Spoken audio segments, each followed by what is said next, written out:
Welcome back, everybody, to Rob's MetalWorks. Yes, we are so happy to be back after 2 months after we've crossed the 30-year threshold. And yes, we are going to continue to deliver the best in Texas metal. And tonight, we welcome one of Houston's elite bands. Yes, death metal enthusiasts, the band Haserot is here in the Rob's MetalWorks studio.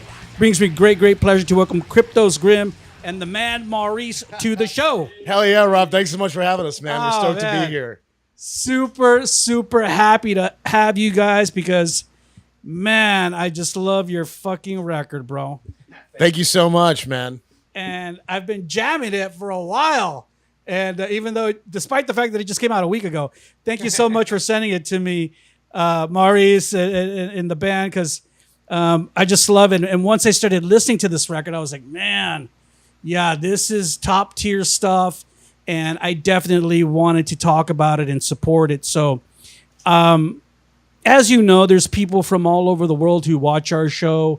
And so I really want to start at the beginning because I know you guys, the band may be fairly new, but yet you guys have long histories as musicians and in the metal scene in Texas and Houston. So let's start there. Tell me about the beginning and the formation of Haserot.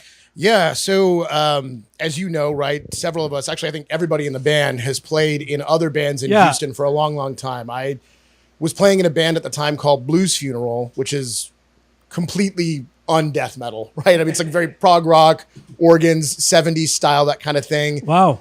Brandon was in a band called Doomstress, more kind of straight ahead doom metal. And it was after a gig that one of our bands played one night. We were having a couple beers and Brandon just turns to me and he's like, "Hey, Mo, we should start a death metal band, dude." And I'm like, "Brandon, you know death metal is like my first love, right? Like, don't tempt me with a good time. Are you serious about this? Like, let's do this." And then I think it was actually after an in-store performance that Blues Funeral did at one of our favorite record stores in Houston, Sound Exchange. Brandon and myself came outside and we were talking to Josh. Josh was there at the show and we just said, "Hey, brother, you want to play drums in this death metal band that we'd like to start?" And, you know, the rest is kind of history. Yeah. In fact, me and Brandon used to, I played with Brandon in Project Armageddon for a brief period. And Brandon, just so that people know, Brandon's the other guitar player. Yes. Yeah. So he had hit me up in 2015. Their drummer had a kid, so he needed a drummer to finish off the last few shows that they were going to do. And we jammed together, and it was, you know, I was in Spectral Manifest, so, you know, total death metal and like black metal. And then he wants me to play this really slow shit. And they would fuck with me because they're like, there are no blast beats in Doom, bro. Yeah. So like we would play, and everything was really heavy. And he and I, after that, were like, we should be in a band together. We should do something. And then years, like 4 years later, this whole thing surfaced, and it was like, oh, I guess this is what we're going to do. So we're talking, just so that the people know, like 2019? 2019, and then pandemic happened. And that basically, when that hit, that gave us a lot of time to, like, you know, really work on the whole foundation structure of the band. But all the members, when you guys started, were from the Houston area. Yeah, and that's the other thing, right? So I think one of the biggest surprises, at least for me, and I think for some others in the band and in the Houston community, was Justin. So Justin's other primary project is a band called Scroll Keeper. It's a lot more like traditional, old school, heavy metal, clean vocals. Right. And I didn't know that Justin actually had a history in Houston of playing in some death metal bands much earlier on. He played in a band called Obliquity years and years ago. And we found out, it was actually really funny, his, I think, bass player at the time had hit me up on MySpace years and years ago to play in that band. It wasn't something I was ready to do at that time. But Brandon comes to us and he's like, "Hey, Justin's the guy to do vocals in this band." I scratched my head. And I had never heard him growl. And then we get into the jam room for the first time on a song and Justin's like, "Oh yeah, I'm ready." And he just lets out this like just massive growl. And we're like, okay, I think we've got a monster on our hands. Yeah. This is amazing. Now, we were talking off camera a little bit about, you know, the depth of Houston and the expanse of Houston. So even though you guys say like, yeah, we're all in Houston, that doesn't mean shit. Like You guys could be all over the place and still find it challenging to get together to rehearse or stuff like that. Is that an issue at all? It can be, not just because of where everybody's at in town, but everybody has competing priorities, from work perspectives and things like that. So it's kind of a running joke in the band that sometimes coordinating rehearsal can be a bit of a challenge. Crazy. And our newest bass player, Keegan, is in 4 bands now. So it's like, you're not just, when we're doing logistics, we're not just planning with the 4 or 5 of us. It's like every other band member in every other band. So Jesus it gets a little complicated. Yeah. Do you guys utilize a lot of video or digital communications, like sharing files and stuff like that? Do y'all do a lot of that, or y'all keep it kind of old school? So it's interesting. Like from a songwriting process, I would say what's been most typical for Haserot is at home in my home studio, I'll kind of lay out a foundation for the skeleton of a song, right? And I'll kind of put together a demo with all the parts. Right. It's helpful for my creative process because I like to be able to hear the harmonies that I'm thinking about putting in, or some of the counterpoint and things like that. And then I'll send that initial demo off to the band. And then probably the first thing that I'll hear is from this guy, I don't know why the hell you programmed the drums like that. I'm not going to play it like that. and then he comes in and, in the room, we kind of start to work things out. But we've also lately been trying to kind of shift to more of an organic kind of flow where riffs can be born in the room and we all kind of start to breathe life into it, at least initially there. And then maybe, this process is pretty typical for us, but kind of go back and put together a framework that we can all, refer back to. Sure. Yeah, that's been the fun part, I think, going forward with the current lineup is the development of the new songs. Like, we already had 8 or 9 songs going into this next record. We're already that deep into the record. Yeah, like the third record's basically written. The follow-up to this one? Yes. Oh, my God. Yeah. I was going to ask about that later, but wow. So, but lately, like, Brandon will come in and Brandon is his own worst critic. He's like, my riffs aren't as good. He won't show us these riffs. He holds on to them. And finally, I'll convince him, like, hey, play me a riff. And he starts playing a riff, and we look at each other and we're like, why is he holding on to this fucking riff? So the last time that happened, it was a really simple little intro, just a little thing. Next thing I know, he and I come in, we start playing on this thing. Brandon's like, what the hell? And then by the end of the night, he goes home and fleshes out like a whole structure to go off of what we just did in the room. Come back the next time, we've got a whole brand new song. There it is.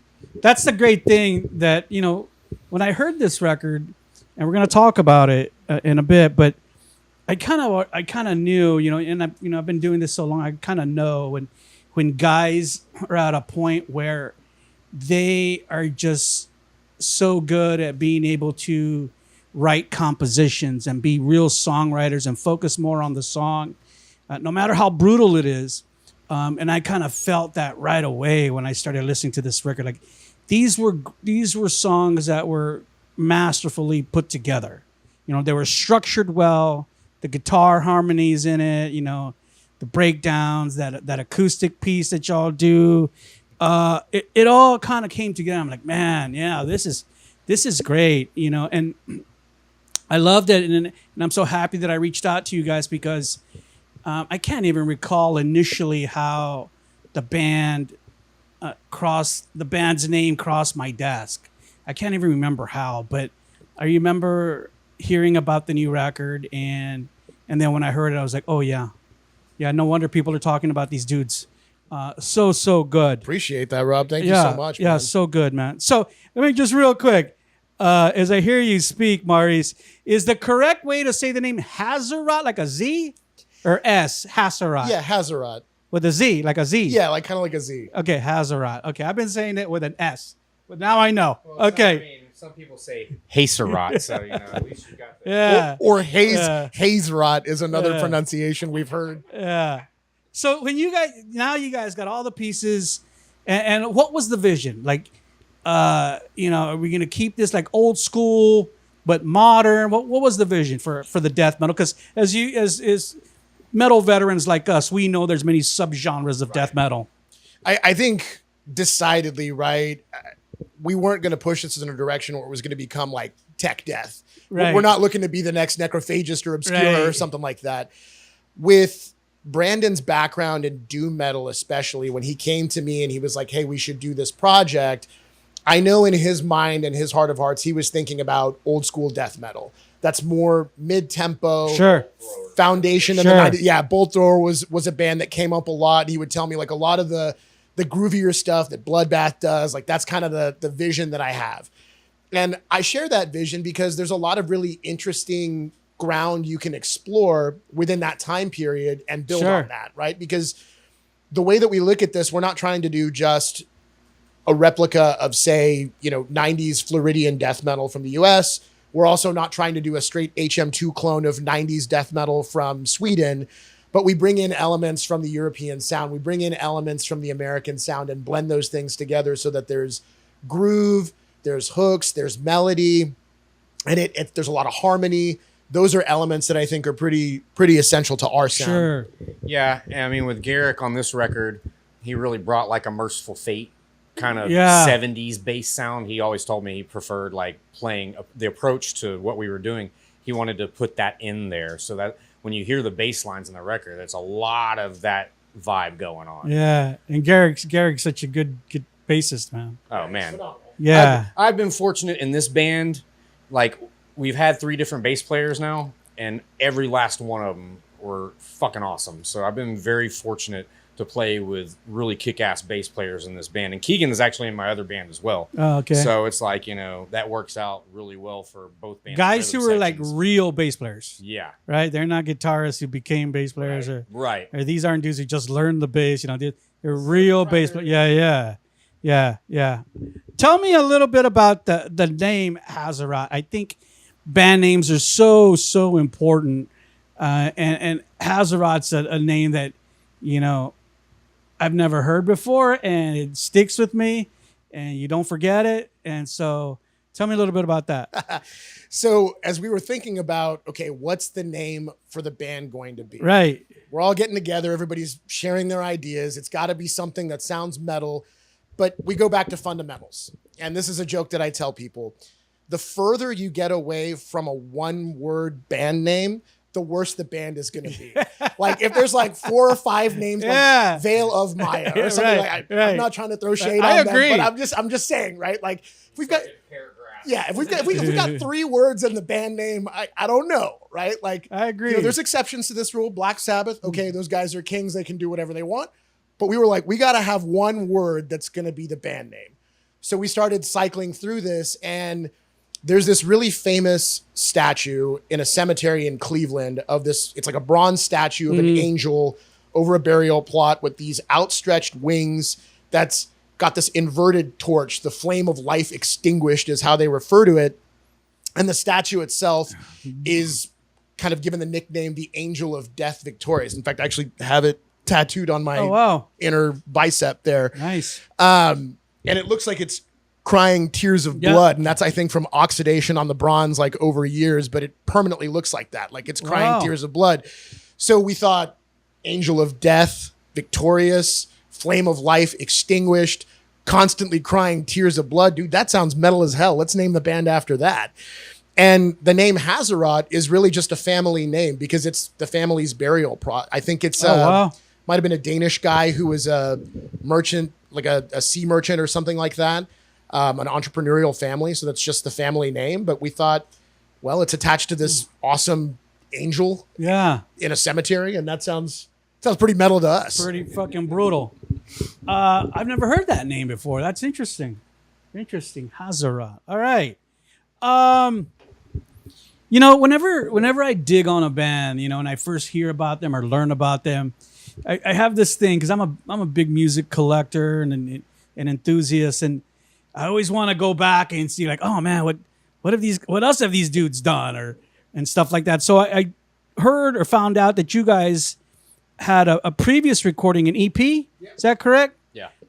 Tell me a little bit about the EP. And was this? I guess the EP was the initial kind of first step forward for Haserot. Yeah, Throne of Malice was the first EP. Came out in 2022. Mm-hmm. We probably worked on the songs of that during the pandemic for roughly a year. We didn't play our first show until 2 months before the record came out in 22. So we spent a lot of time working on those 5 songs. And there was also like 2 or 3 that are on the record now that we were already working on with the first bass player. Calist was one of them. Advent of Suffering was one. There were a few other ones that were born during the first bass player. We went in and did that EP at the same studio that we did the record. Dan Swano also mixed and mastered that one. So it's kind of like the same team that did the EP minus the bass player is the same team that did the record. We were a lot more prepared going in on this record. For sure. You know, and like you were saying earlier about playing to the song, these songs all were developed live. Like we really took the Van Halen approach of playing songs live for an extended period of time before going into the studio to record them. Right. To figure out what felt right, what didn't work. Like sometimes something will work in the room and then you get on the stage and you play it and it doesn't flow right, or the crowd reacts a certain way and you're like, that's not what you're expecting. So you might go back and tweak it a little bit. Yeah. And I would say a lot of the songs that started in demo form, they sound nothing like what they sound now. And even songs that are on the EP aren't necessarily played the exact same way. Like they just got better over time of playing them. So we have, like Incantations at Dusk, or Throne of Malice. Yeah. Totally play them, they're structurally they're still the same. There's little nuances and things here and there that are different. So none of the songs from Throne are on Advent. No. Yeah. But yeah, to Cryptos' point, it's funny. So just last week, right before the release of the record, Thursday night, we did a live stream of the album on Bandcamp. And it's a really actually kind of a cool format because you're sitting there in almost like an online chat room and people are kind of, posing questions and you're sharing about the record. And so right before the digital needle dropped on Advent of Suffering, which is the opening title track of the record, I was digging back through old emails and I realized that song was originally, the working title was called Decomposition Ritual, and it was written as far back as 2020. So to his point, we were working on and arranging some of this material way back then. And yeah, if you listen to it the way that it was on the demo, it's different. The demo's slower, the drum parts are totally different, the feel and cohesion of the song is different. And the recording of this EP, we've talked about this with a lot of people over the years. It was really important to us at that point because we were getting serious about playing live. We need to have recorded output in a physical, consumable format that people can get their hands on if they come see us at shows. So we need to get something done quick. And we went into the studio to do that. And honestly, I think the pressure a little bit of like going in and having to do it in a really tight amount of time put everybody in a position where we were still kind of gelling as a band. We were still trying to figure out, how do we all organically riff off of each other? What's going to put Josh in a position where he's going to be able to lay down the best drum takes and then have Brandon and I come over the top of that? So there's things that, for me personally, when I go back and I listen to the EP, I'm like, man, I still love those songs, but I kind of wish I could re-record some of them. And then coming into the recording of this record, we'd gotten all of that out of the way. So it's like, we all know how we work. We all know what we need to do. Let's just go in and knock it out. Yeah. And even our recording engineer was like, damn, you guys are so much more prepared on this record than you were for the EP. Right. And it's like, yeah, well, to his point, we've been playing these songs live for a really long time. So they're lived in and kind of breathed in a little bit. And we learned a lot from the first recording session of do's and don'ts and came back ready to roll. That, that development takes time, and there's nothing that can replace, the experience of jamming together and doing shows together. You just become more seamless with each other and what you're doing. And as a fairly young band in 22, still, I can see how that development kind of has surfaced into fruition now. Is Throne of Malice still available? Yeah. How can people get that? They can get that on our Bandcamp, or I believe via, it used to be called 8 Merch. Now I think, what is it called? Grave? The Grave, I think is what it's called now. Yeah, that's the distribution site through our label, Redefining Darkness Records. I looked on Bandcamp. I could swear I didn't fucking find it. It should be there. It should still be there. I just missed it. Okay, I'll look again. I'd like to check it out and jam it. That one has one of our most popular, the Incantations at Dusk was that the first single or the second single? I think it was I think it was the second. I think the first single was Forging. Us, where, So yeah, the second single, and it's we're wearing our Morbid Angel influences on our sleeve on that one. Our very first show that we played was at Dan Electro's in Houston, and we had Wolf Skull, Oath of Cruelty, and Black Horse of Famine. Show sold out. Very first show we ever played. Wow. We headlined it for whatever reason and sold the show out. And at the end of that song, that was the last song we played. At the end of the song, you would have thought we were in a soccer stadium in Germany because people were singing the guitar riff back to us. Like, da da da da da da, and we're all sitting there like, and they're like, one more, and we don't have one more. We're like, we don't have any more songs. Like, That's it. But they were yelling for an encore at our very first show, and everyone was just like, what the fuck? Crazy. Actually, on that song and that riff, I got to tell this story, especially, rest in peace, given the late Brent Hines. So we were talking earlier about the Lost Well in Austin, right? Back when it was on Weberville, we were there playing a show. What side of town? I mean, just so that we can have some context. At the East time, it was side? like east side of the highway, still like kind of near 6, but at the time it was off a street called Weberville. Okay. So not far at all from the downtown area. Okay. And we had just played our set. We went to the bar, as we always do after a set at the Lost Well, got a couple drinks, come back to merch, and we're hanging out with our T-shirts. And I'm standing next to him, and I look up and I go, holy shit, dude, that's Brent Hines from Mastodon, just chilling right here at the Lost Well for no reason at all. Wow. And he's like, that is not Brent Hines. And I said, it is. And I'm going to go outside and say what's up to him. So he's outside smoking a cigarette or something. And I go out and I just come up to him. He's talking to a couple people. I'm like, hey, Brent, I'm sorry, man. I don't want to bug you or anything, but I really love the last record you guys put out, Hushed and Grimmed. It's so full and ambient and amazing.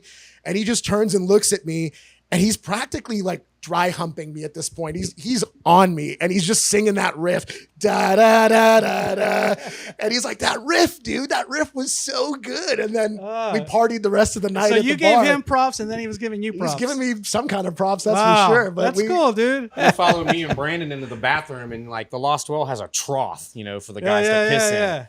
So we're sitting there pissing. He follows us in, and he just starts rattling. He starts singing the damn riff again. I'm like, this is fucking surreal.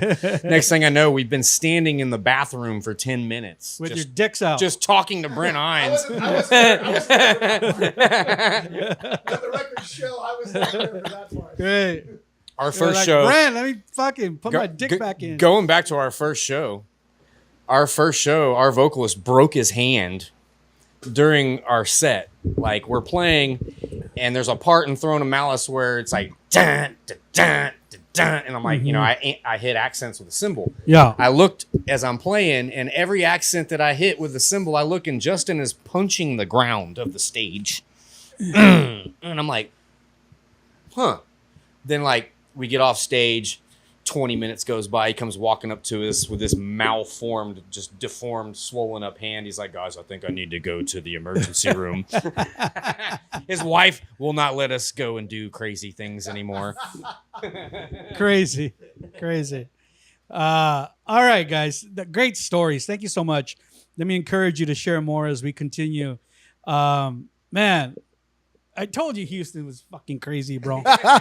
Houston's fucking crazy. We're gonna talk about the Houston metal scene later, but we have a lot to talk about with your brand new record. So let's go ahead and jump into that now, because there's a lot of different touch points that I want to speak on. And for all you people out there, we are about to jump into the band's brand new record. Just dropped last week, a week from today, on July 11th, 2026. The record is called The Advent of Suffering. Go ahead and take a look at the cover work right now. It is already out at all your favorite music media outlets. So after this interview, go out there and download it and jam it, because we know you love fucking good Texas death metal.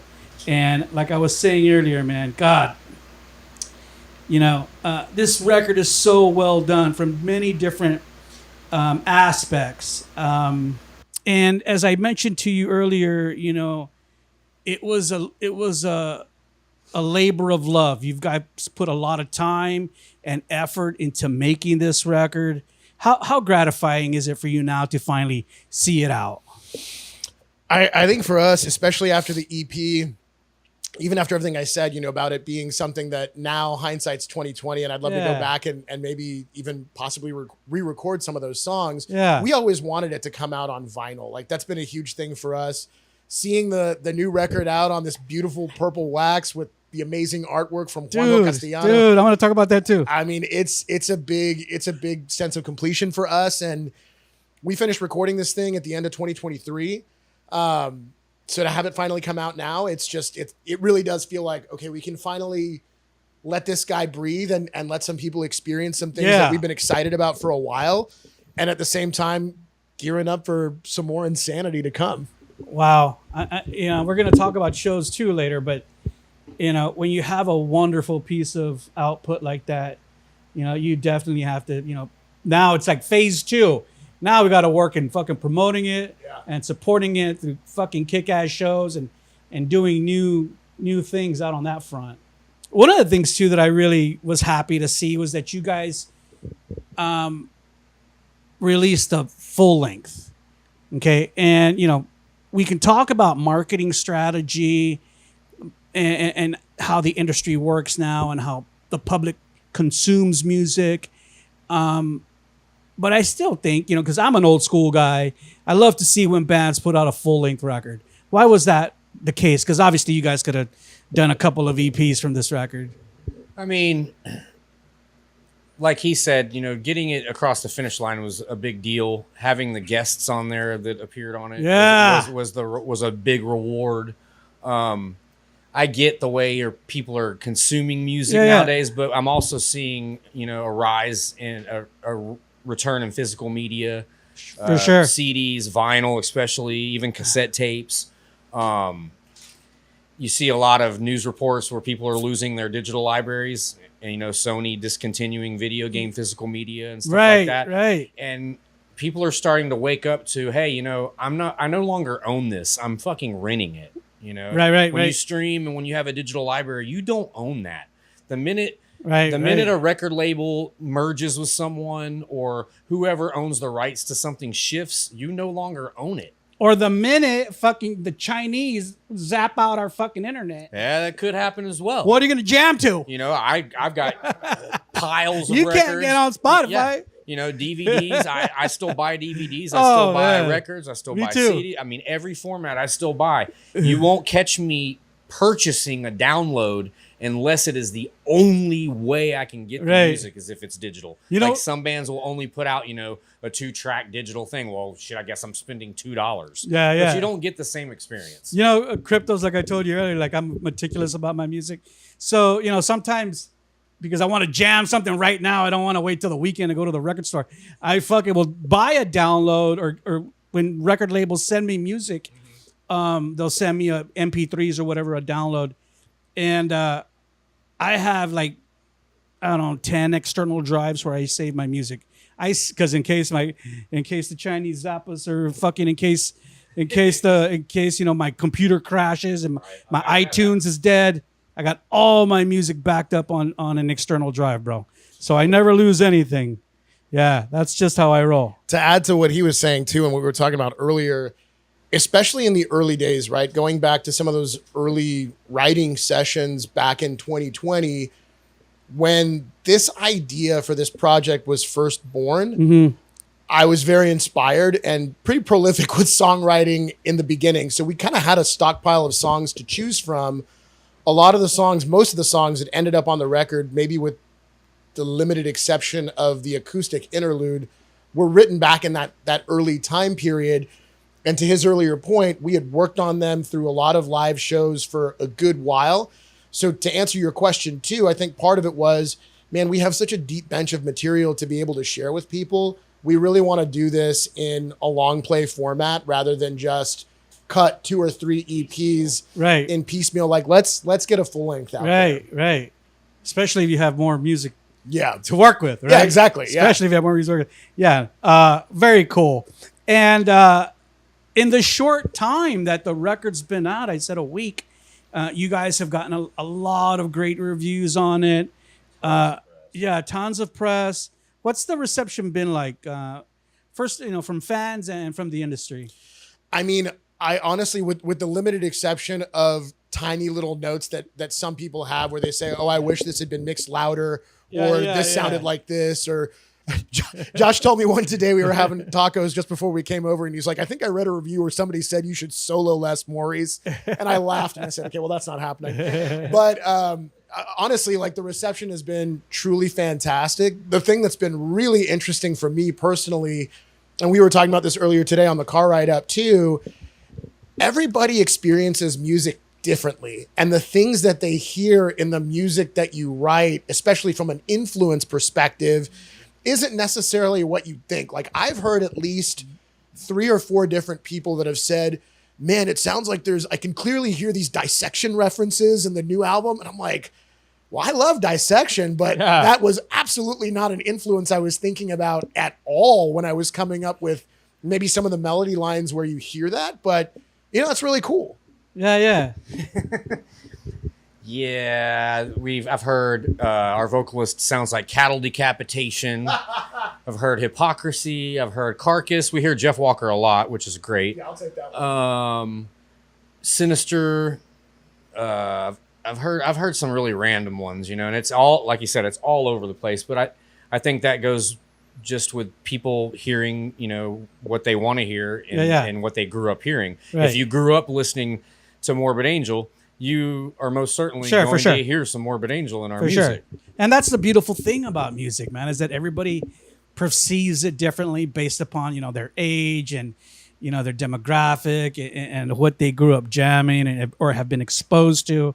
That's a beautiful thing, I think one of the cool things, too, is the age brackets that I'm seeing. We've got people our age, of course, are going to jam the shit, our friends and family and whatnot. But then we've got a whole nother group of younger kids that are like, dude, you guys are fucking badass, and they're coming up, and some of them are like younger cats that we share the stage with, and then they bring their fans in, and then it's a whole nother school of people to jam to. Actually, even at the last show that we just played, we were at the merch table, and this is where you get to have a lot of really interesting conversations. And a younger fan, she came up to us and told us that she had seen us play at another venue sometime in the past, Black Magic Social Club. Right. It's another venue in Houston. And so I asked, do you remember who we were playing with? And she said, no, I was just there at the bar. I happened to walk in. I heard you guys playing. I grabbed your CD and I loved it. And there's another funnier story that accompanies that I may not tell right now. Maybe I'll tell later, but it does go to show that there is a younger fan base that is vitalized and revitalized by this music. For sure. And that's really encouraging, I think, for some of us guys who have been to hundreds of shows over, 20, 30, 40, 50 years, whatever it is, that are really encouraged by that. It's a beautiful thing to see how Texas metal fans kind of have they regurgitate, and they come back, and it breeds, new fans from, nieces and nephews to even our own kids, and then, I'm a big fan of this record. I have so many songs that I love. Of course, the title track is one of my favorites. I'm glad that you guys kind of jump out of the gate with that. And then the one I played earlier, Tears in Bethlehem, Poverty of Thought 2 is also one of my favorite songs. So many great songs. Sounds great on my stereo. You heard it right now. I love the great guitar work, bro. Thank you.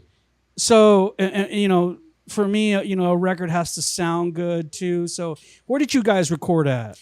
So as Josh mentioned earlier, there's a studio in Houston. It's called Lucky Run Studios off of Blaylock Road. Mm-hmm. I had some prior experience with that studio because my other band, Blues Funeral, had recorded there. Really like the facility. They have a nice big open Studio A tracking room with wood floors. Really has like a nice organic sound for drums to kind of come alive in that room. And then isolation rooms where you can put the bass cab and the guitar cab and things like that. And there's a really good line of sight between all of those different rooms so that we could, in essence, track live. Because what we have found for this band, what works best is if to get the drum take down in the best possible way, We all track the song live and we're all playing it. Justin's laying down a guide vocal. We're basically laying down guide guitars as Josh is laying down the drum tracks.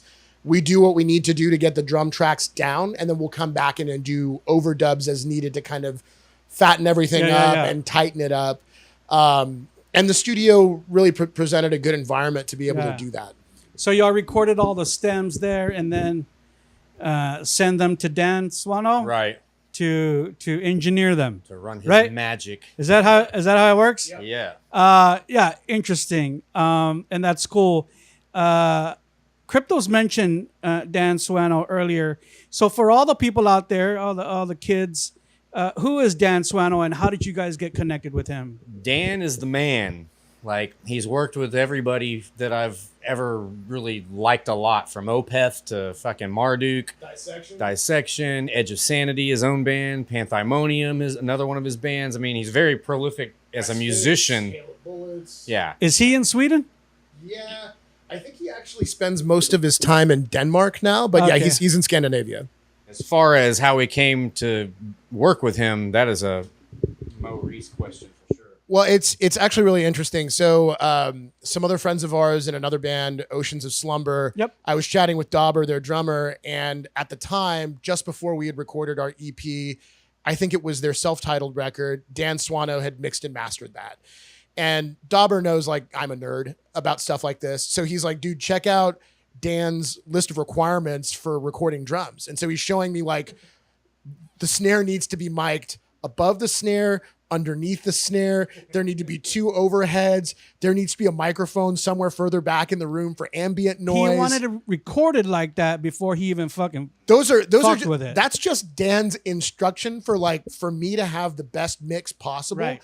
I want to see all of this isolation, like isolate as many of the parts of the drum kit as you can with an individual microphone on each tom. Yeah. Because then it gives him the most amount of flexibility in the mix to do whatever he wants.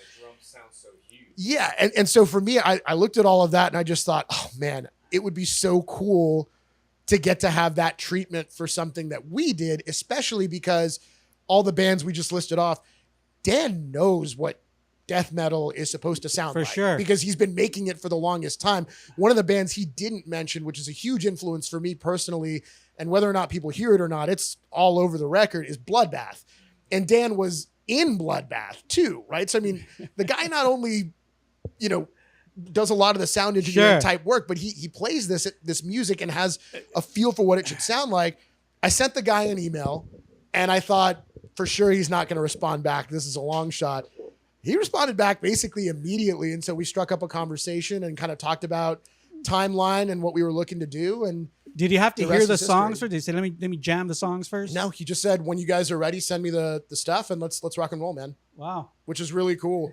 And he had good constructive feedback throughout the mix as well, and listened to our feedback too. And I think especially on this particular recording, that the proof is in the pudding. It sounds massive. Sounds great. Like, do I need to do anything? We're like, no, don't touch it. Do not touch it. Leave it as it is. Right, I mean, it was literally one of those, do you have any suggestions for my mix? What? No. Yeah, man, don't fuck with it. But definitely like a very modern approach to this style of metal that you're playing as well. You know, I didn't think it was rough at all. Like some bands intentionally want to be a little rough, right? But you guys kind of, I think, or above the mediocre point where it was a little bit more modern, and I really liked that because it really allowed for everything. You could hear everything. Yeah, that was intentional for sure. I mean, you could be a OSDM band and not sound like an HM2 band or, you know, the 12th clone of Bolt Thrower. You know? Yeah. Like we wanted it to sound, you know, to fit within that parameter, but not fall into that same, you know, pack of bands.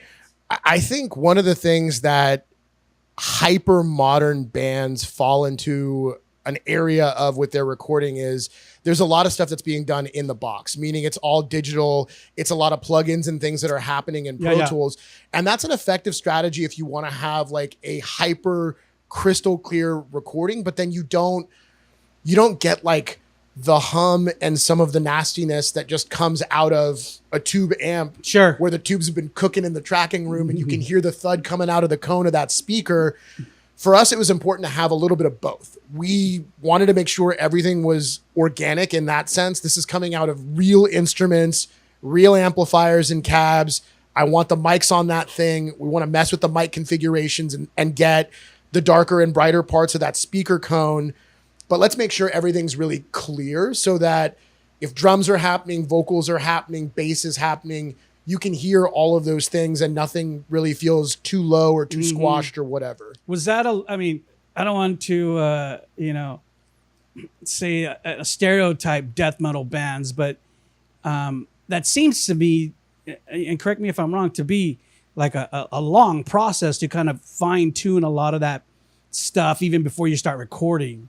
Was it a long process for you? I mean, I think for us, just because each of us sort of has our sound dialed in, that part wasn't so challenging. We weren't spending hours in the studio messing with knobs on amp heads and stuff. Like the tone was already kind of dialed in there. It's just a question of let's get it mic'd up. And then maybe we go back into the control room and hear something and say, what if we tried moving the mic just like quarter inch to the right off the center of the cone or something? Let's just hear that real quick. Yeah. And we maybe A/B tested a little bit of that in the studio, but it came together. But the sound came together fast. If you do that, you have to re-record it.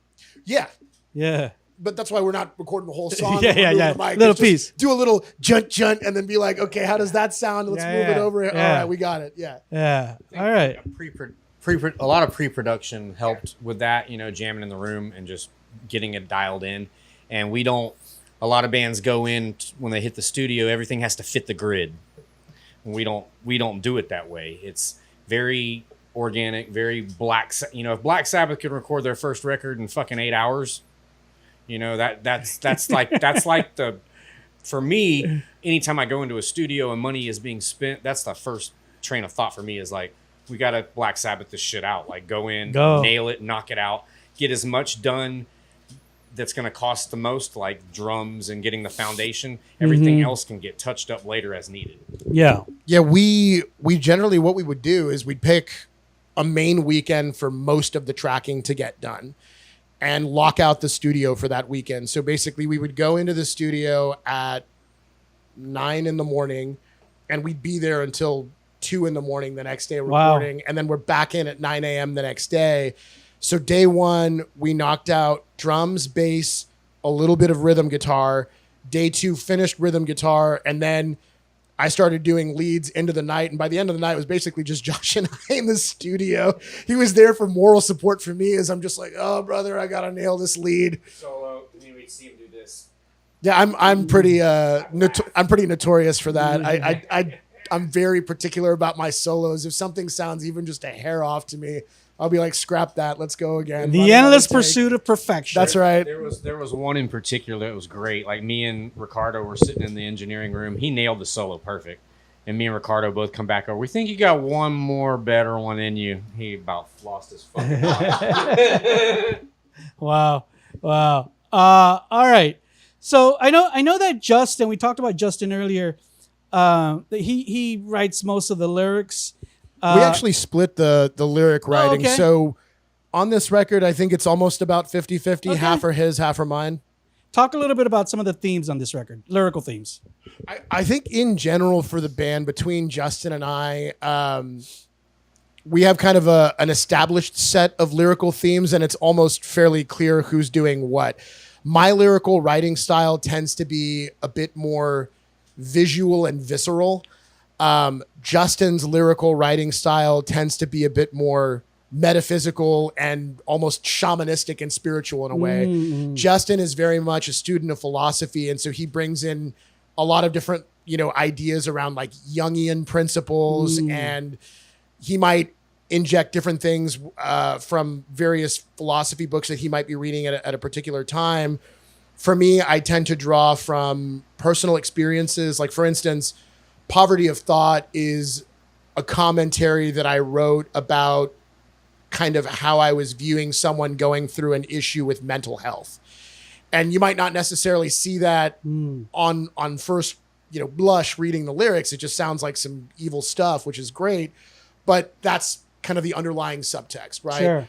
For us, I think the lyrics always carry some measure of either blasphemy, misanthropy, self-actualization, questioning the sense of self, observing things around us, or maybe we're drawing from certain lyrical concepts that we've heard through other bands that we appreciate, horror themes, things like that, literary concepts. One of the songs on this record that I love the lyrics for, Madness in the Void, it's a lot of Lovecraftian themes. It's heavily influenced by a character in a lot of different Lovecraft works, Nyarlathotep, who, if you've ever read that poem by Lovecraft, it's this mysterious guy that shows up and he has all these weird trinkets, but wherever he goes, chaos seems to follow. Yeah. And that's actually kind of who this shadowy robed character on the front of the LP is supposed to represent is Nyarlathotep. Yeah, but he's like this evil god, a lesser god that's in service of some of the elder gods in Lovecraft's mythos that has appeared in a lot of Lovecraft's work, and then other writers who are inspired by his work to carry on some of that mythos. I just thought he was a cool character to kind of personify some of that, the thinness between the veil of what we deal with and our own insignificance in the cosmos. Yeah, I mean, and I think a lot of that stuff's becoming just a bit more prevalent this day and age, right?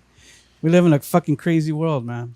Well, that's the interesting thing, I think, about so much of Lovecraft's work. Like when you talk about cosmic horror, it's not about the monsters that everybody associates with, right? It's not about Cthulhu necessarily.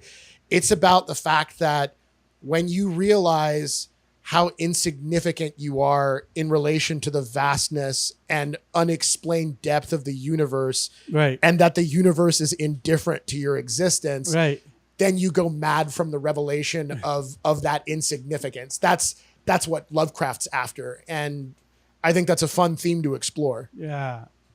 Let's hope to God the aliens show us different when they arrive in 2027. Yeah, man, very cool. I love kind of like all these ominous, spiritual decay type of themes. It kind of feeds the brutality just a little bit more. The first single was Poverty of Thought. You just talked about that song, kind of like speedy brutality. And there's many songs that I felt could have been the first single. Why did you guys choose that one? I think because it was straight out the gate, that riff, it hits you, the solo hits you. We didn't want to give away the first song on the record as the first single. So I think that was probably the next best choice. Right. Of course, we had our debates internally about, what should be first or what should be second. Then the label, of course, has their input on what they feel, should be first or second. For us, the choice of single wasn't as important as like the sequencing of the record. For me, sequencing can make or break an album as far as the experience that you get from listening to the record. So the first song, it has to be the right song to kick off the record. Hook 'em. The second one has to follow it. By the third song, you want your third and fourth song to be like the strong 1-2 punch. Right. And then for us, that fifth track was the acoustic track. It gives you a little bit of a breather.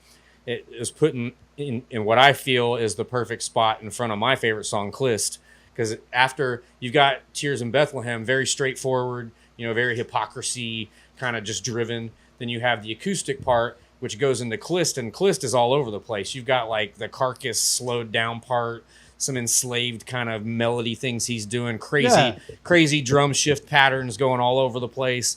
That song was definitely one of the more challenging songs. And then, as you were saying, Madness in the Void, it starts to you get into the second half of the record, and a lot of the meat, I think, is actually on the second part of the record. Yeah. Because I don't think you want to, put all the weight on the front end. You want to have a nice even flow. Yep. And that's why Curse of Haserot ended up being like the perfect closer to the fucking record. And I'll add to that to directly answer your question too, Rob. So we did talk a lot about what should that first song be. I think for me, I had a little bit of a personal hill to die on with this particular song, because having played it live so many times, and the proof was in the pudding, because I heard this feedback from a lot of people too. right at about the minute and 12-second mark in Poverty of Thought, there's this breakdown that happens. And I don't know what comes over me when we play this song live, but if there's anything that's like just a little bit elevated above the stage that I can stand on or jump on or do, man, I love that part. It's just such a nasty, chuggy part to play. Yeah. And I always end up connecting with somebody in the crowd who just can't help but be like, oh man, like they're headbanging to that riff. And I thought, you know, if there's going to be one song, one riff to try to hook someone to get them to connect with what's on this record, I think that's a good one to start For with. sure. For sure. It's got that "we're gonna beat your ass" riff in the middle of the song. Like it's just. So the second single, Madness and the Void. Yeah. And then the third single was The Curse of Haserot. Yeah. And I, you know, it was like, because of who you had guest on that third single, you kind of had to kind of get it out. And that was a debate that we had too. We were like, we have some features. Should we let everyone know about that, or should we hold it back a little bit? For sure. You gotta help leverage that in the promotion of the record. I was extremely adamant that Curse had to be a single. For sure. First, everyone was like, you know, the features, you know, why don't we just let the feature breathe and let it be the feature? And I was like, that song has to be a single. I don't care if it's the last one before the record comes out. And ideally, that's how it worked out, because, I mean, the most attention was going to be paid to that song regardless of what we put out. That song everyone wanted to hear. And I felt personally that, you know, if this is the last thing they hear before the record comes out, that's going to hook them for that 3 weeks, because there was a 3-week gap between that final single and when the record came out. And I was like, you know, that last single has to be strong enough to keep people's attention for that long. And it was the third and last single, and I think it was a great strategic point to make it the last song on the record. Yeah, it kind of worked out naturally that way. Yeah.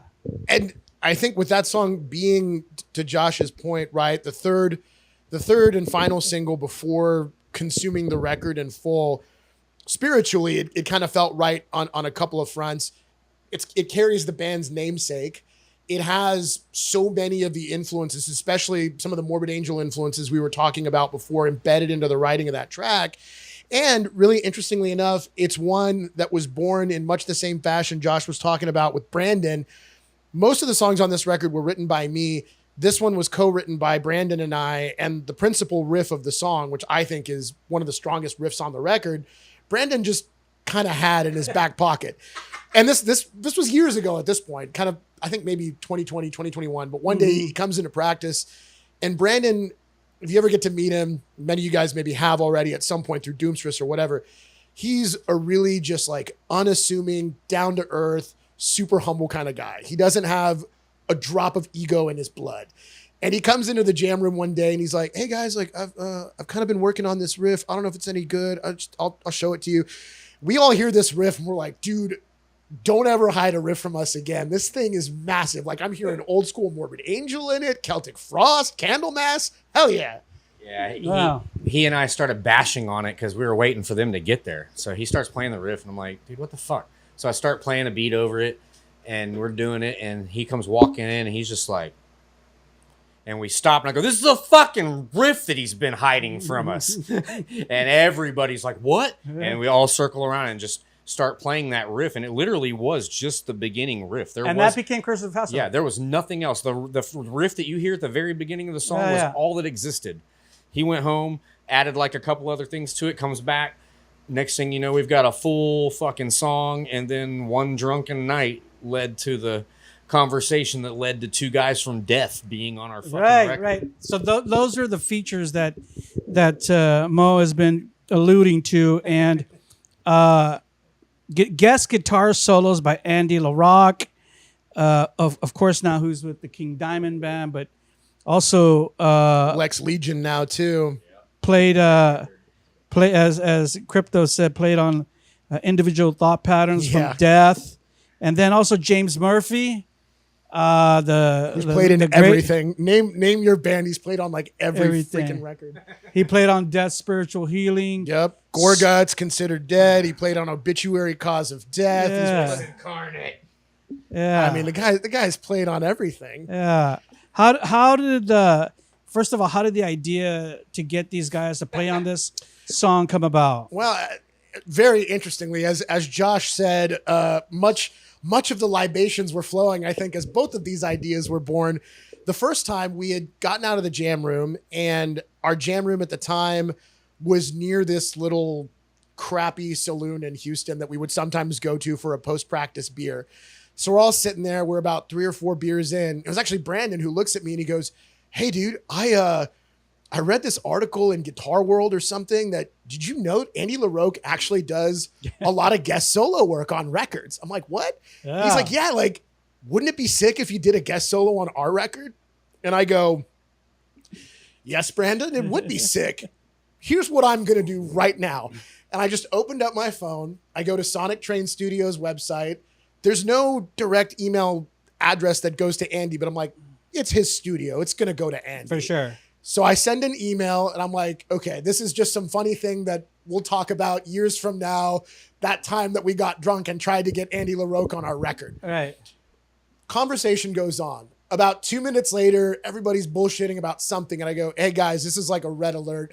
Andy LaRocque just responded to the email I just sent. Hang on, I'm going to read you what he said." And he goes, "Yeah, cool. Send me the material. Let's check it out. Let's see what happens." Right. And so I'm like, what? And so we're all talking. I'm like, guys, I think Andy's cool with possibly exploring doing this. Like we have to pursue this. So we send him the music, and this is like all time, right? By the time he finally gets around to recording the solo, it's the end of that year. I don't remember exactly if this was, I think this would have been the end of 2023, basically, because we were just waiting on that solo. And he sends me an email and he's like, "Hey man, I've been kind of under the weather. So I've been out of the studio, but tomorrow I'm going to go in and check it out. I'm going to listen to the music and then I'll get after trying to lay down the solo." The next morning I wake up and I check my inbox and he's like, "Solo's done." And it's in my inbox. He heard it the one time and laid down the solo. And that's the famous story about what he did with Death on the individual Thought Patterns record. I had just read Decibel put out this really great book about Scott Burns, the legendary producer who was at More Sound and recorded like every quintessential death metal record you could possibly imagine. And James Murphy's name is all over that book too, which makes the whole thing so funny. But that story gets told where they're like, so Andy flies in. Chuck had sent Andy just the section of music that he was supposed to play over. Andy gets into the studio, and back then, these bands were tied up on budget. Like, they did not have hours and hours to waste in the studio. They had a direct budget, and Scott Burns ran a tight ship. And it's like, if you're coming into one of my sessions, you better be prepared. You better be ready to roll. We don't have endless dollars to burn here. So Andy comes in, and he's like, "Oh, I haven't heard the whole song. Like, I want to hear the song. I haven't put together my solo yet," or whatever. Right. And so Scott's freaking out apparently in the studio session. Like, "Dude, this guy hasn't put together a solo. He doesn't know what he's going to do. This is ridiculous." Like, he's freaking out. Then finally, after hearing the song, Andy's like, "Yeah, roll tape. Let me go ahead and lay something down." Everyone's floored in the studio by what he puts down on the first take. He's like, "Cool, we'll hang on to that. But can you drop me in on a second track? I want to try something." And apparently lays down a harmony over his first take right off the bat. Wow. And I'm like, dude, for a guy to be like such a consummate musician to just do that on the fly, for me personally, I was like, man, he did the same thing to us. He individual thought patterned us. He goes into the studio. He tells me he's heard the riff one time and he comes back. And I mean, his solo is the last thing that you hear on the record. And when we all heard that, I remember Justin especially was like, "Did this motherfucker like harmonize a fucking dive bar squeal with my growl?" And I'm like, "Yeah, he kind of did, man." Like, wow. It's just, that was surreal. That's crazy. That's crazy. Funny thing on that too is that whole conversation started with us going for James first. It was like, "Let's get James Murphy." And then he's like, "Well, I'm going to one up that. And what if we got Andy LaRocque?" I'm like, "Well, whatever, we've already fired off a message to James, so fire off a message to Andy." We didn't expect both of them to say yes. They both said yes.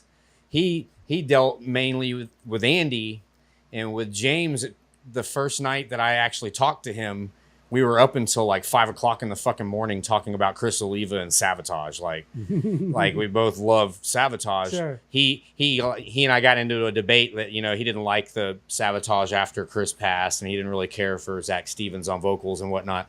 But this led to this like 7-hour conversation till 5 in the morning. I'm drunk and ready to pass out. And he's like pulling up old Savatage riffs because he doesn't remember what the song is. He's like, hey, what Savatage song is this?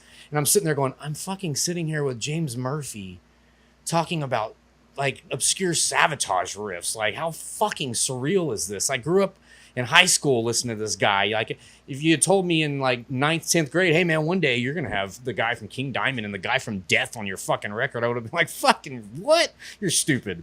Now it's a fucking real thing. It's Right. like, it's just crazy, dude. Right. So remember, everyone, James Murphy and Andy LaRocque on the Curse of Haserot track, which I said earlier is the last song on the record. I think you mentioned this earlier, but you guys secured a record deal for this release with Redefining Darkness Records out of Ohio. Yeah. Yeah. Was that kind of something that was secured kind of early on in the process? Well, it was a continuation of an existing relationship because they they put out the EP as well. Oh, okay. Yeah, Tommy, we really like the label. And honestly, one of our label mates that's on Redefining Darkness, they're on a little bit of a hiatus right now. Sentient Horror is one of the main reasons that I actually came to find out about that label. A good friend of ours, and you might actually know him, Rob, and Andrew Atwood, who used to play in Helstar, great lead guitar player, and he obviously knows the type of music that we're all into. Years and years ago, he showed me a demo, and I want to say that at the time they were called Sentience before they were called Sentient Horror, of this band where the lead work is insane. There's a very clear influence by bands like Entombed, Entrails, a lot of the Swedish stuff. They're a little bit heavier handed on the HM2 sound. Like they have a little bit more of that grime in their rhythm playing. And insane lead work. And Dan Swano mixed and mastered their record too. And I'm just like, okay, I'm going to keep an eye on these guys. And as they kind of kept progressing and releasing more and more records, we learned about Redefining Darkness. A lot of our other label mates on that record are doing things in and around the type of music that we're doing.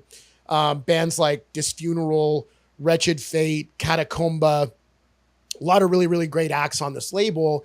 And so, Quite a few Texas ones too. yeah, there's some Texas bands on the label too, Cleric.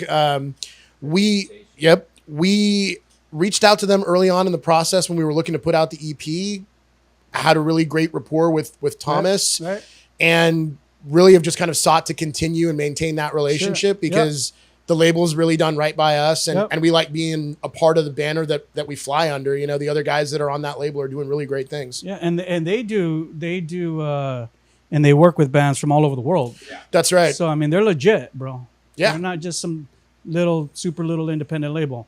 Yeah, they do good things. That's great, man. And with their help, people are jamming this record all over. So that's awesome, man. That's awesome.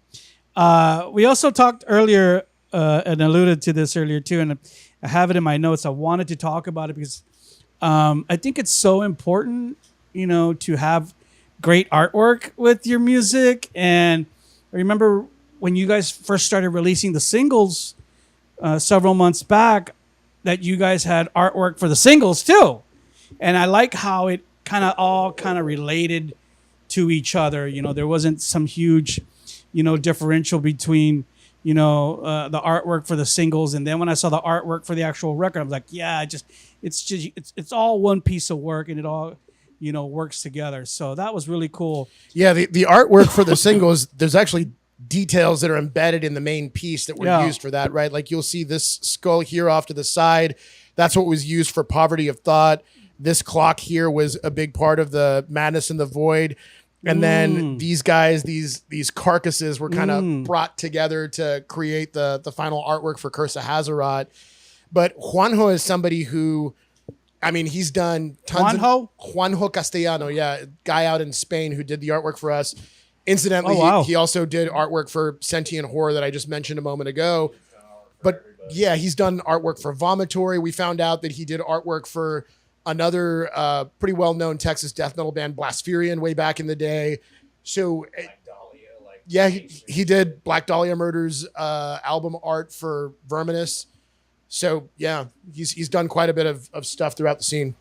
You guys, and that's, that's one of the things too that I just really wanted to support this record and felt that it deserved, all the help that our show could give it, was because, you guys just went all out, on all fronts. You guys have good music, and you're like, you just because you have good music, let's fucking, who gives a fuck about, the artwork, or who gives a fuck about, it's the whole fucking package, bro. You guys, got the gas, great gas, and the artwork. And, I know this stuff costs money, man. So I applaud you guys for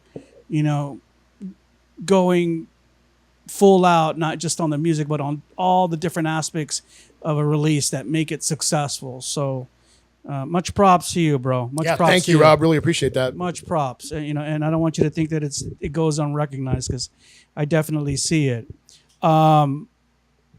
Thank you for my beautiful vinyl here. I can't wait to tomorrow when I'm just here home alone. I'm gonna pop it out and put it on my record player downstairs and jam it. It's a different experience from the actual CD, because you get the full flow of the CD, but I like the way the record ends on side A. It ends on the acoustic part. It's like you calm it down at the very end of side one, then you flip it over and boom, you hit again. Here we go.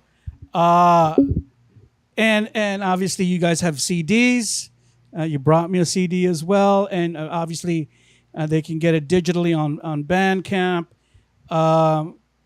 If someone came up to you and said, Mo, Cryptos, where can I buy the record? Where would you send them to? Shit, you can order it from fucking Walmart now.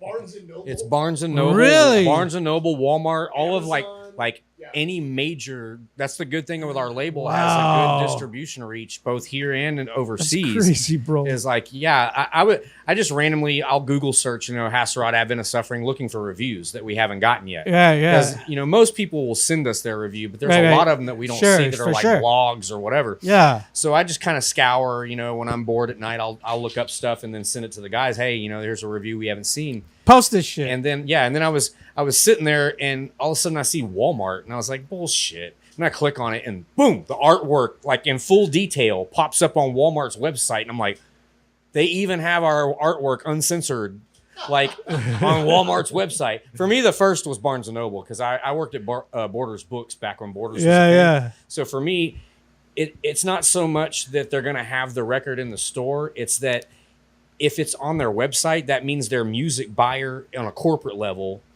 has seen your title, has seen your name. Right. It's part of their database. That's the most important thing to me about Walmart only has it for $65.99. They got to make their little cut. Yeah, they have to. Yeah. Who gives a fuck? Yeah. But that's cool, man. Will you have hard copies available at the shows? Yes. Oh, yeah. Cool. Shirts, CDs, patches. Yeah. A little bit of everything now. That's right. We even had rolling trays for a little bit there. Yeah. Let's talk about shows now. I said this earlier, but now that all the work is done, the record's out, you have to go out there and support it. And now there's so many different ways to support your record properly, and that's really what I want to talk about next. So I want to talk about shows. I want to talk about social media, and I want to talk about video. So let's first talk about shows. There was a release party. There was, yeah. We did actually 2 release parties, if you want to think about it that way. One of them, I know earlier we mentioned Sound Exchange. Yeah, the Sound Exchange. The record store in Houston.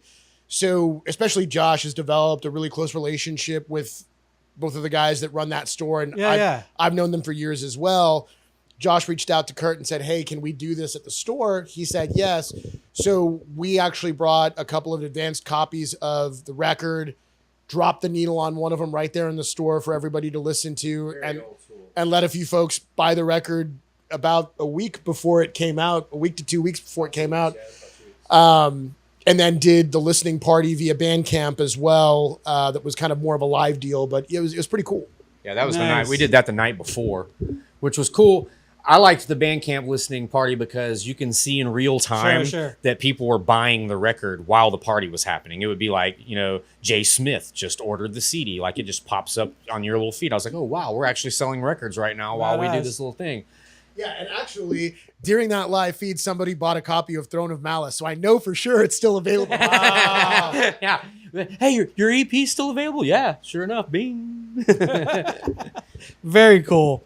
So do you guys, what are your plans as far as shows for the rest of this year? The next show is August 21st in Houston at the 19th hole. We're playing with Sabbath, Judas Sabbath. And, August 21st. Yeah, and Rotting Corpse. So, and we've done a lot of shows with Rotting Corpse at this point. We've become really good buds with those guys. They're really cool guys, fucking legends. The fact that they have taken such a liking to us has been pretty That's cool. The last time we played with them at the Lost Well, Walter was like, "You guys are fucking crazy." That's cool. So our reputation precedes us for like live shenanigans. And for Walt to say that, yeah, exactly. must be really fucking the man crazy. for with all the stories. When he tells you you're crazy, okay, we might want to slow down just a little bit. he came to my 30-year party. He told a couple of stories. Yeah, man, that's But cool. That's the only show that we have currently on the books Right. at this moment, just because everybody's kind of scattered and Sure. once everybody's back in country with Justin, we also have a lot of new material that Sure. we want to flesh out and work on, because the goal is to get back in the studio either by the end of the year or very early next year, because the wait is not going to be near as long for the next record. Right. Okay. Have you guys And- ever played in San Antonio? I was about to say, to add to that, Yeah. especially after the EP and before this, we actually got on the road a good bit. We played Austin. We played San Antonio twice. Where did y'all play at? We played a bar called, what is it, High Tones? High Tones? Actually, 3 times. The first time The we Mix. played was the Mix. That was a free show. Oh man, I would have loved to With be Black in Jackal. That was a really cool show. CD. What year was that? 22. Oh, that's a while back. 23. Somewhere in there, there. A yeah. while back. Okay. And we played Paper Tiger, I guess it's called, Yeah. on that festival that happened with Dismember and Monstrosity and oh, all those okay, bands. yeah, That cool. was a hot That wasn't motherfucker. too long ago. Nope. That was in August of 24. 4. Yeah. That was the last time we played San Antonio. So it's been a minute since we've been back, and it's funny actually at Hell's Heroes this year, back in, I guess that was March. I was handing out just some QR codes for folks, like, hey, the record's coming, kind of thing, just trying to get people hyped about For it. sure. And I ran into this kid from San Antonio, and he's like, dude, I know who you are. I saw you guys play in San Antonio. When the fuck are you coming back? And I'm like, Yeah. soon, brother. Cool. We are coming back. I promise. Very cool. I gotta hook you guys up with. There's a promoter in town. I don't know if you know him. Randy from Yeah, I know Strike Randy. Down. Yeah. He's actually on my label with his Fluxus Mortis. Yeah. His next release. So. Yeah. He's a Yeah. good kid. I've known him since he was doing deathcore. Yeah. Like fucking, what was it? In Ruins? Was that the name of the band? I think. No. He wasn't in the ruins. No, what was the name of that band? He had a deathcore band like Yeah, in the yeah. early 2000s, because I remember. Yeah. And but yeah, he actually came and played with us at 19th hole at Yeah. the last show we played. Tell him with- to with book you Fluxus. guys down here. We've been talking, so it's just a matter of getting everything back on the books, because we've actually got a show booked for January in Arkansas. So we're going to be doing like a short run then.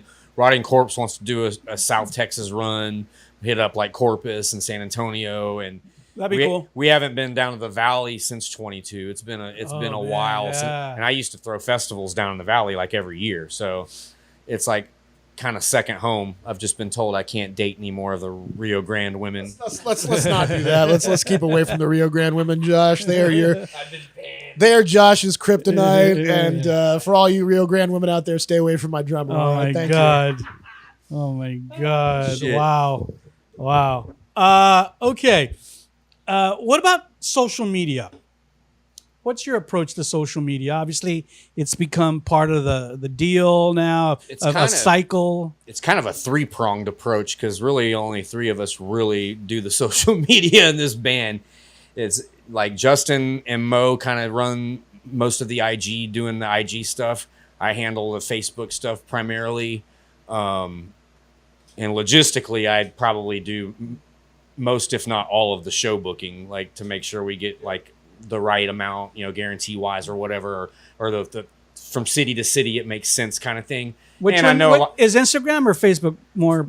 Instagram is more, I think, engaging, and we get a lot more traction. Yeah. Facebook's more for like, just general posts, but like for content and video and whatnot, we've kind of gotten crazy with the Instagram stuff for sure. Yeah, I think especially in the ramp up for this record, we learned a lot of important lessons about the significance of social and connecting with your audience. We view it as it's kind of a mindset shift. Like we view this as part of the job. There needs to be a diligence, and the key word is consistency and approach. Outside of that, we kind of look at it as a creative process. We try to do a lot of different things in terms of, look, we know the algorithm is very engaged by video, so we try to put a variety of video content out there. If we're going to have a show, we like to show little glimpses of, hey, here's us walking around the venue, getting set up beforehand. Here's the other bands that are playing or what have you. When we did the listening party at Sound Exchange, we kind of showed everybody listening to the record and buying the record and things like that. It helps provide insight into what goes on in our day-to-day. And we try to do that to give access to individual band members and their thoughts too, in a way that you might not get to, especially if you're a fan in like Brazil or something. Well, you're not going to come to the 19th hole in spring in Houston, Texas to see us. So you're not going to get to talk to Josh and find out that here was his feeling about getting to talk to and become friends with James Murphy, bonding over Sabotage stuff and Chris Oliva at 5 a.m. But we can put a video out there about that and let him share his thoughts, right? Or Brandon talk about how he came up with the riff in the shower for The Curse of Haserot or whatever. And then, look, we also know that it's about getting people's attention in a world where, man, you maybe have 7 seconds, if that, and in Instagram it's even less, to stop someone who's going through a doom scroll to get them to look at whatever. So we might try some silly shit and see if it lands and we can get a laugh. It's become quite competitive, but I think the key word that I love that you shared is consistency. It just has become part of the mechanism now. Has to be. It has to be. And, I love the memes that are like, tell Miles Davis or Thelonious Monk that he needs to focus on fucking short form content and posting on Instagram. It's like, these guys will tell you to go fuck yourself. But it's like, dude, in 2026, you kind of have to. Right, for sure. That's great, man. Let's talk about videos.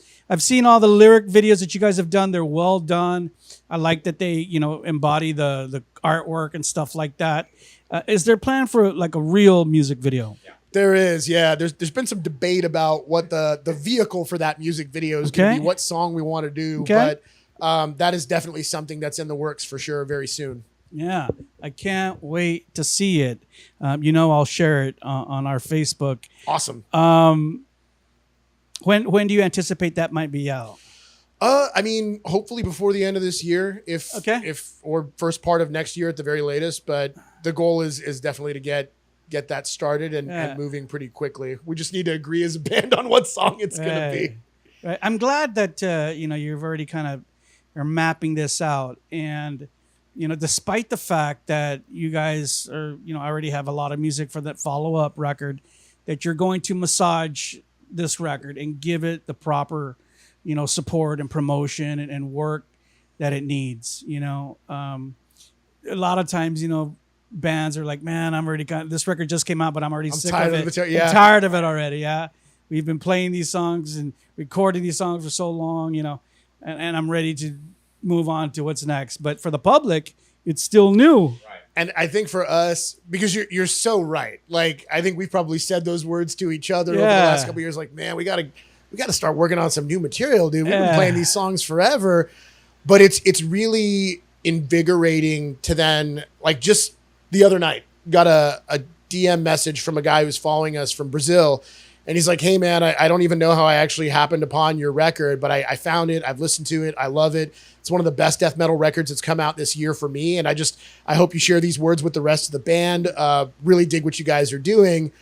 To read that and to hear, number one, just one person, any one person is connecting with the music in a way that means something to them. I'm like, that's awesome. That's 90% of it. to see that it's a person that's in Brazil or Poland or Greece or wherever, and the music's spreading, I'm like, man, that's really cool and Can't ask for exciting. anything and, more than that, you know, bro. that's all you can really ask for. That's true.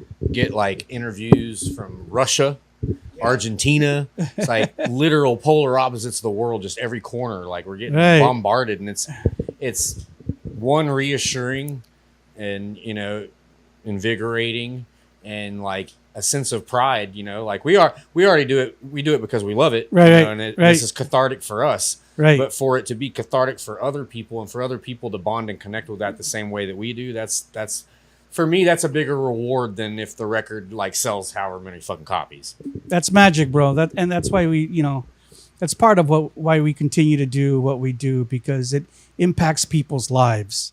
As we end out, guys, just a couple of more things. What's happening in the Houston metal scene now? And I guess talk about it from the perspective of like venues and fans and musicians, bands.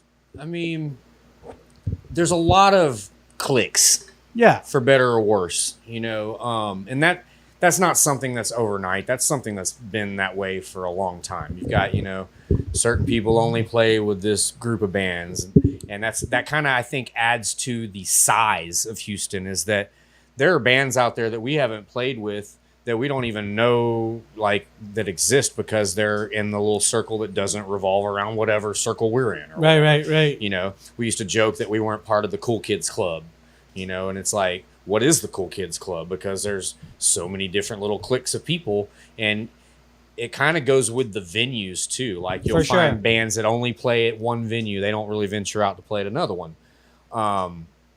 That being said, I think the scene in Houston specifically is probably stronger than it's been in a long time. And I think that has to do a lot with the younger kids that are coming up. For sure. Because a lot of the older crowd is still set in that mindset and in that way.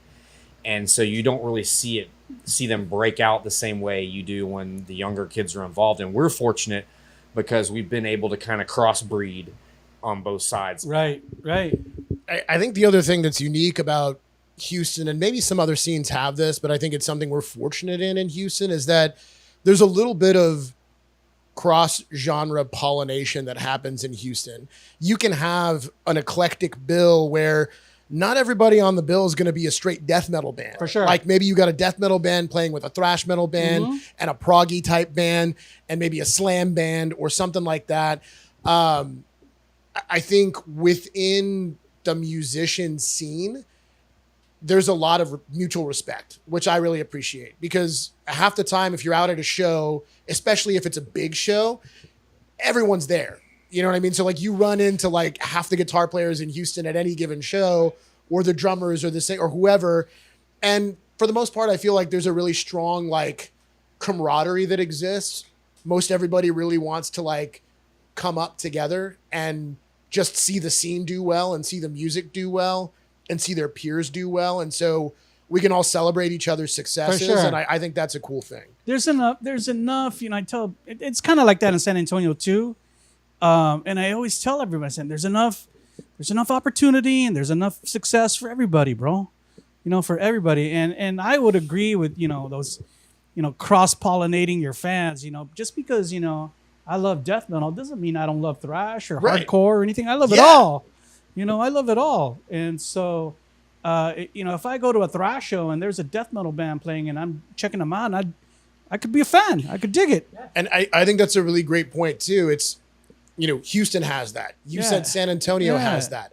Dallas has that. Yeah. The South, the Rio Grande has that, right? Like we've had the opportunity over the last few years to play with bands from all of these different places. Like we just had Blasphemous Goat Vomit from Dallas come down and play with us. Fluxus Mortis, some of those guys are here in San Antonio, come up and play with us. When we went down to Harlingen, our label mates in Cryptic Mutation played with us.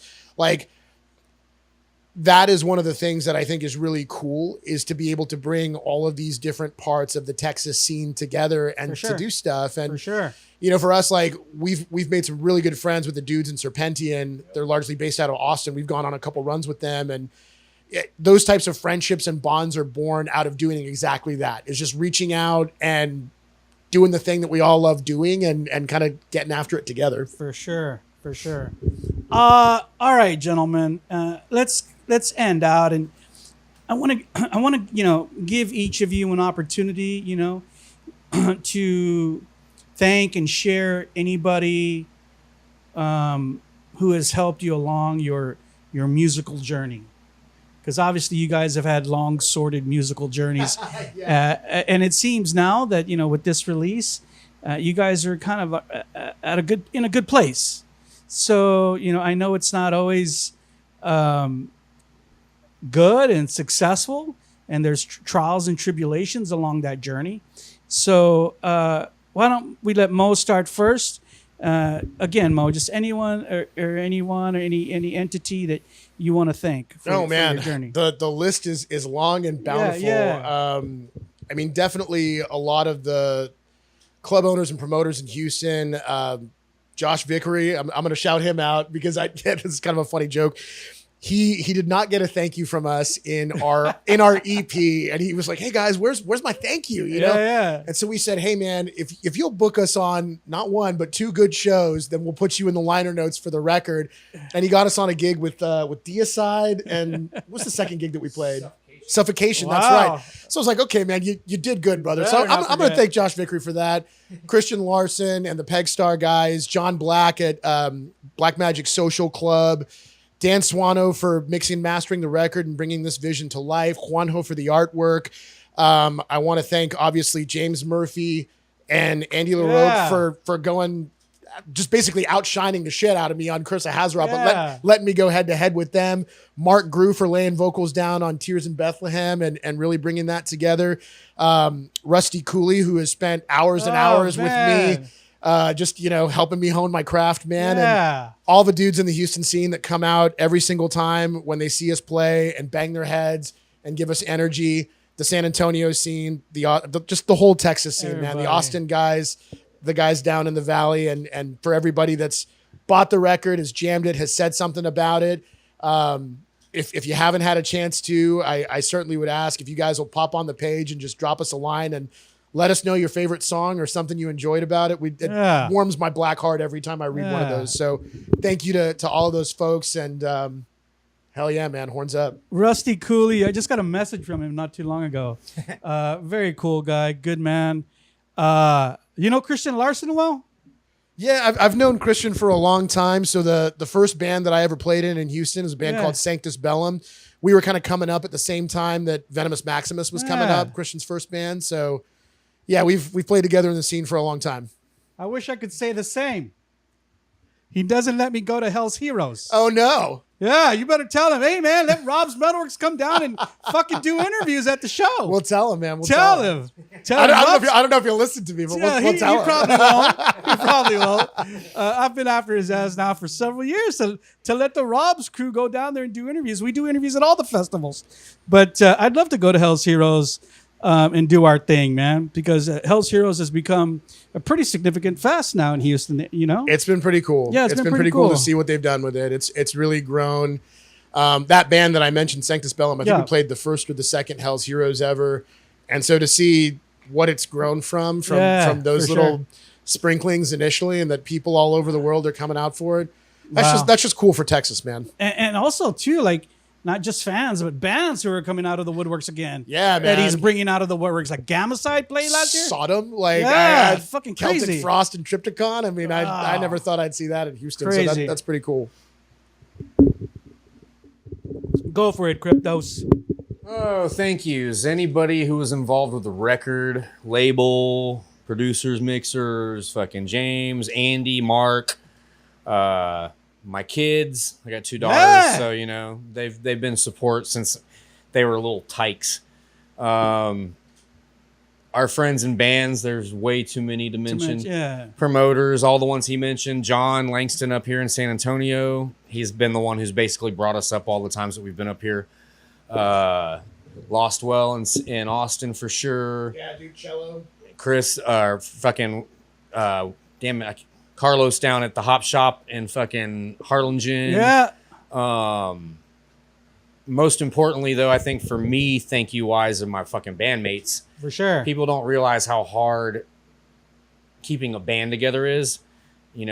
I've been married, no longer, but I've been married. this like being married to 4 different people, you know, so you're not just managing one relationship, you're managing 4. And if you're like us and you have a band that has members in other bands, then you're kind of managing those outside relationships too, to make the relationship internally work with us. Sounds complicated. But fortunately, you know, we've known each other so long. Like, the most important thing in our band is that we're all friends. We were all friends before this. We've been friends for fucking years playing in other bands. So I think a lot of people have asked us, you know, how have y'all managed for, you know, this many years to keep everything so gelled? And like, when they see us play, they're like, we can tell you guys like enjoy each other's company. For sure. You enjoy playing together. We fuck around outside of being on stage. You know, we hang out. It's, you know, we've got plenty of goofy ass shit that we've done and you know, can tell stories about that have nothing to do with being on stage. Yeah. And I think that's part of the secret of the sauce. Yeah, that's so important. So important. And I'm glad that you, a lot of bands don't recognize those types of things. So I'm glad that you do. To add to what Josh said, I do want to take a special moment to shout out Thomas Haywood from Redefining Darkness for believing in us and For sure. really helping us get the vision out there. Can't say enough that he's really done a bang up job for us and really appreciate it. So. He knew he was going to sell some copies. That's for fucking sure. Yeah. Yeah. Gentlemen, man, what a great interview. Thank you so much. Yeah, Rob, thank you. Thank you so much for tracking from Houston to sit with the crew and to share about this wonderful piece of work. I'm so glad. I was excited to confirm our interview, and there's been a small underlying theme that I've heard both of you talk about throughout our hour together, and that is talking about relationships. You talked about relationships within the band and with promoters and with the record labels and all different facets of the people that you know you have to work with to be a band, you know, doing and making moves and producing wonderful work. And I'm glad that now I have a relationship with Haserot. Yeah, man. Okay. Us too. I'm so happy that now I know you guys, you know us, and moving forward, you know, it's only going to get bigger and better for both of us. And I just want you guys to know that I'm a fan, and we look forward to continuing to support, you know, the advent of suffering. And I look forward to the new video. And I can't wait to see what's next, man. Next time we're in San Antonio, I will be at the show. you should go. We will be at the show. JB will be taking pictures, and I'll probably be videotaping, and we're definitely going to have some shots. There it is. I have lots of booze, but I'm like, these motherfuckers still have to drive home, so I don't want to be responsible for it. You guys would have brought like a wife or a girlfriend to say, oh, I'm driving. I said, let's do it. But, you know, there's always another time. But thank you guys so much. Remember, everyone out there, remember the new record is called The Advent of Suffering. It is out right now. Be sure to look for it. I'm sure you've heard us talk about it on Facebook. Go out there and jam it. You saw the band Haserot from Houston only right here on Rob's MetalWorks. Thank you for having us, man.